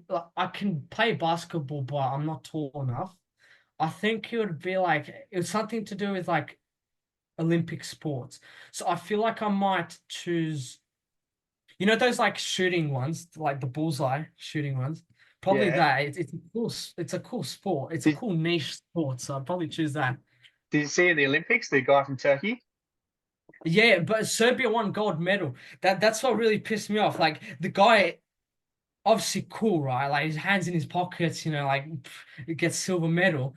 But Serbia won gold medal. Why is nobody talking about that? Yeah, yeah, fair enough. It did look cool though. Yeah, very Um, Last question. I think this one's an easy one for you. Messi or Ronaldo? Messi. No, Messi. sorry, just I assume can't that I can't from. disrespect Ronaldo. Like honestly, those two players to be at the pinnacle of the game for so many years, you can't compare them to anyone else. You got to Hmm. respect Ronaldo. Like a lot of people compare him to like nowadays, and they say like, oh, he's terrible. You know, like why did we even consider him high? If you look at how I played before, he was neck and neck with Messi. Obviously, I choose Messi because it's more my type of game, right? But I respect Ronaldo 100%. Yeah, it's funny. I think from my perspective, I think a lot of people forget what he was like when he really just burst onto the scene. And Oh man, yeah, his debut, like if people, if anyone watches this and they look it up, Google him versus Bolton Wanderers, his debut game, just comes off the bench and is absolutely like just crazy. And hearing from Bojan in this episode about the players he played against and stuff like that, Ronaldo smoked the best of the best. Like we're not yeah. talking about like just guys that have just turned up for a match on Sunday. Like these people have fought tooth and nail to get opportunities like Boyan's trying to get into the teams, the top teams, and he was taking the piss out of him. That's yeah. And the best Uh, part was that Ronaldo reached that stage because of his footballing ability. Not because he had connections, not because he had like money or whatever. He reached that because he deserved it. And mm, that's something everyone like can learn from. And that brings me to just one last point. I will say this about my situation. I do have some contacts, but like connections, but my dad always says, if you want to play football at a higher level, you got to earn it. You got to deserve it. If you don't deserve it, go on the bench and sit there and shut up. If you deserve it, you deserve to play. And that's the main lesson of today. If you deserve to play, you play. And today nowadays you don't see that, obviously, mm. but yeah, that's one of the main methodologies that I go by as well. But those like all those kids that you trained with and played with and stuff like that, like surely they were training every day as well, weren't they? Like it's like Yeah, everyone's training like non-stop, aren't they, at that level? yeah. Funnily enough, I didn't learn the training ethic from them. I learned to from a childhood friend. Basically, he played tennis, right? Different sport, but his training ethic was insane. Like, obviously, it's a different sport, but he would train like 5 times a day, something ridiculous like that. And obviously, I'll train like a lot, right? But it was nowhere compared to him. Like, he was insane. His name is Kent Yamazaki. He unfortunately passed away in Nepal because of high altitudes and stuff like that. He was playing tennis at high altitudes and he passed away from breathing difficulties. All But I right. could see him even before that. He was training non-stop, right? And I think he was from overtraining and like over expectations that he he unfortunately deteriorated from that. But it taught me, not only did he teach me work ethic, but also he taught me the importance of rest Mm, because you're human and you can only train so much. Like right now, I'll say my training schedule is every day I'm with the ball, right? That's not really labor intensive. But with cardio, I do it every 2 days, 10 kilometers, because I'm basically a psychopath when it comes to that. Like I enjoy being, in pain, in pain with cardio, and with strength training, I do it every 2 days. And yeah, that's basically my schedule. Obviously, team trainings come along with it, but yeah, he really taught me the importance of rest and of working hard. So the duality of training, you need to know that balance, basically. Yeah. So you do all that as well as team training? Yeah. So Yeah. like obviously I've taught myself it's not good enough to just team train. You have to train on top of that training. Obviously, you need rest when you need it, but at the same time, you need like either strength training or coordination training or like core training or anything like that just after training, Yeah, there's definitely a lot of benefits by doing strength training, stuff like that. Um, yeah, like these things can make you like they injury proof the body and make you more explosive. And your actual like Yeah. like the stuff that I've seen. So they'll do like a battery of testing and test your basically 40-meter sprint or your leg power and stuff like that. And if you're Yeah. like if players are able to increase that and progressively overload that year on year, then you're going to become able to close down players faster and all sorts of different benefits. You sprint faster, 100%. Oh So yeah, yeah, of course. Cardio is massively important in football. Massively important. yeah, and especially like by the sounds of the players that you came up against, like you said, they're physical beasts. I'm sure they were Oh rapid yeah. and could close down space really fast. The box to box, they were making it really easy. Yeah. Yeah, Yeah, and physically as well, like even at that age, they were like pretty physical, So like I remember playing against Rio de Janeiro, and I was like standing next to one of the players, and that player basically represented everyone else because I was just so tall. I was like, you should be playing basketball. Like, what are you doing here? yeah, Playing football. yeah. Wow.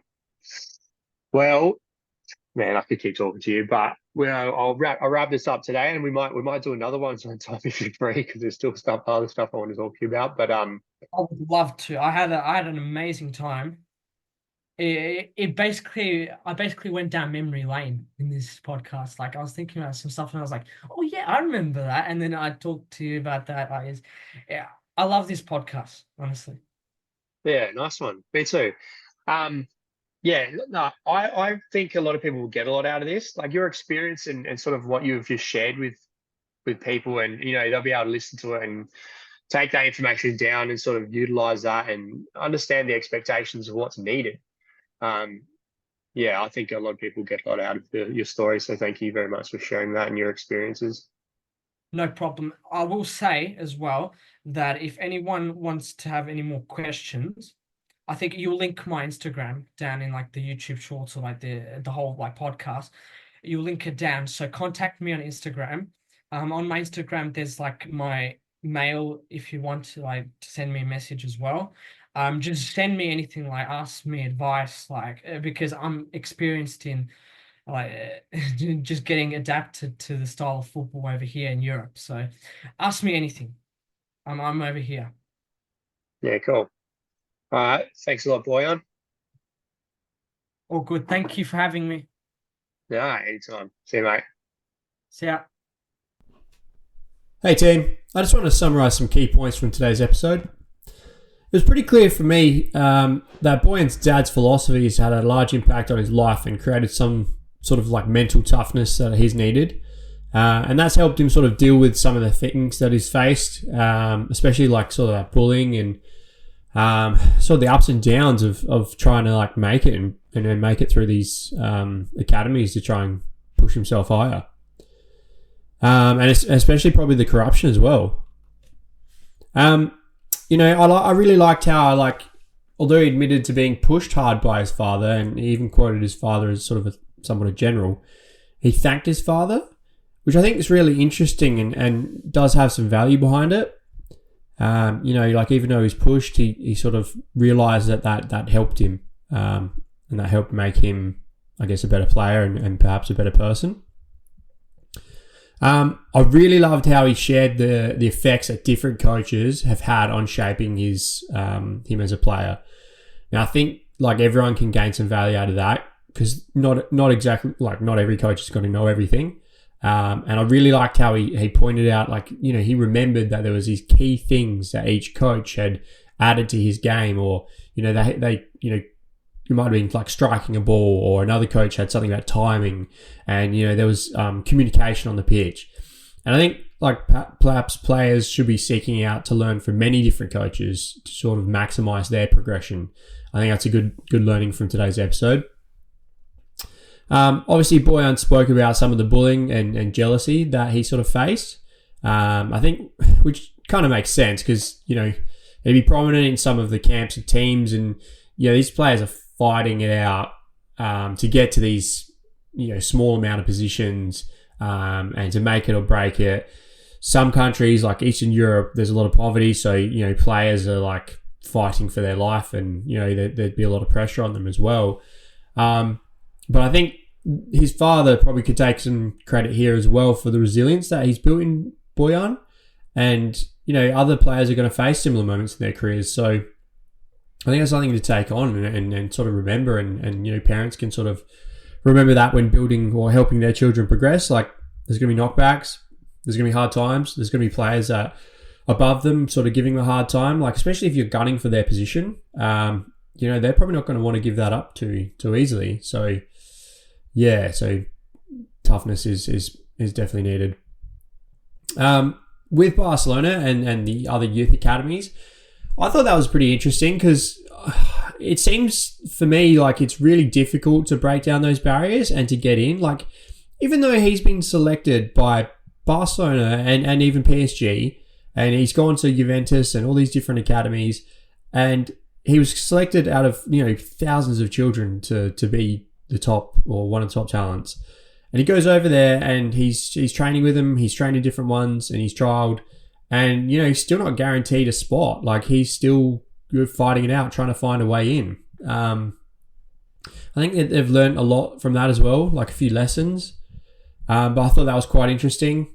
You know, and also like with Barcelona, he talked about how he went there. It felt amazing. It was playing with these top level players. They're all on the same page. They're all playing nice passes, moving for each other, understanding each other, understanding the game and how they wanted to play it. And then he came back to Australia, or he's been to different clubs, and he's found it quite difficult to play with players. And, you know, he's had to make adjustments to his game, had a bit of a reality check.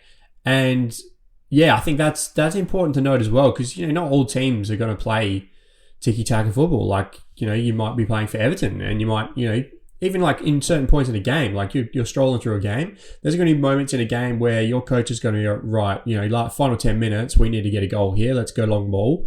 We'll play with two strikers and everyone just whip those balls in from anywhere, from deep on the pitch. So yeah, that was probably good learning for him, I guess. I think also he pointed out a couple of times there about the corruption in Eastern Europe.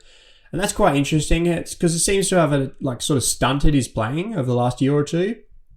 You know, how like players are paying for their position, offering favours, and their families and fathers and stuff like that are offering coaches and teams favours so their son or their child can start, and players are missing out. He sounded quite frustrated about that. And yeah, like if that's prevalent, that's pretty harsh and, you know, very hard for a player to take.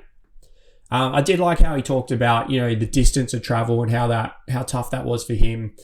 You know, like he was going to that team, spending a whole week there and maybe getting a weekend home with his family. And yeah, I can see definitely mentally how that's going to affect a player and, yeah, make it difficult for him to sort of focus on the pitch and what he's got to do. And I think, yeah, having that right environment and, you know, setting yourself up to success and being close to the pitch, I really like that piece of advice for him. And I did really like his advice about how he talked about players, you know, perhaps aiming for teams or leagues a little bit lower than the top, because obviously, you know, everyone wants to play for Chelsea or Manchester City or Manchester United, Real Madrid and stuff like that. But probably the fact is there's so many kids wanting to make those positions, and there's only so many. And, even if you get in, you're fighting it out, and, not a lot of them make it. But maybe lowering your game plan and going in a bit lower, you can get that team. You can make the first team a bit quicker, get some minutes on the pitch, and really show your talent. And then perhaps those teams are gonna notice you, and then that's more likely a way you're gonna break in. But either way, it's probably gonna get you more high percentage chance of you starting, playing, and progressing your career and showing your talent, and getting those games. So that was really good, really good chat with Bojan. I really enjoyed that. That's all for today, guys.